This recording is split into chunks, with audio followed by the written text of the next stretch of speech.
Në kuadër të thirrjes hapur nga Ministria e Ekonomisë, Kulturës dhe Inovacionit për mbështetjen me kredi të buta të punonjësve të administratës publike të Republikës së Shqipërisë dhe në vijim të pyetjeve të ardhura në drejtimin tonë sa i përket kësaj thirrjeje,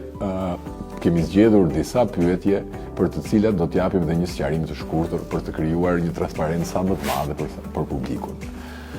Pikë së pari, kush mund të aplikojë? Mund të aplikojnë të gjithë punonjësit e administratës publike që kanë statusin e në punësit civil dhe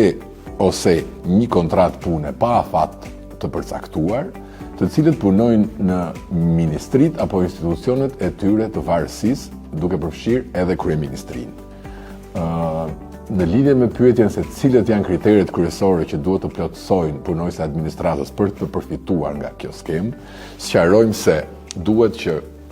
pikë së pari, këta punonjës të mos kenë banesë në emër të tyre apo të antarëve të familjes së tyre sipas certifikatës së tyre familjare.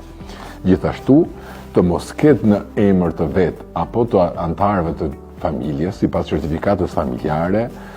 pasuri të paluajtshme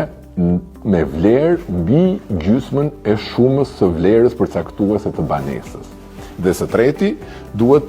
të mos përfitojnë aktualisht nga asnjë nga programet e strehimit social, as kryefamiljari dhe as personat e tjerë antarë të familjes sipas certifikatës së tyre familjare. Për sa i përket pyetjes se cilat janë dokumentat që duhet të dorëzohen dhe ku mund të aplikohet, dëshirojmë të sqarojmë të gjithë punonjësit e administratës publike se aplikimet kryhen online në portalin e-Albania. Dhe për të aplikuar nevojiten këto dokumenta: certifikata familjare, vërtetim nga Agjencia Shtetërore e Kadastrës se në emër të punonjësit nuk ka pasuri tjetër të regjistruar, dhe deklarim që nuk ka pasuri të paluajtshme në proces regjistrimi apo legalizimi. Në rast se zotërojnë një pronë tjetër, një kopje të certifikatës së pronësisë, ku të përcaktohet edhe vlera e cila, siç e thamë dhe më parë, nuk duhet jetë më e lartë se gjysma e banesës, e vlerës përkatëse të banesës së kërkuar, dhe deklarim nga i punësuari që nuk është përfitues nga programet e tjera të strehimit,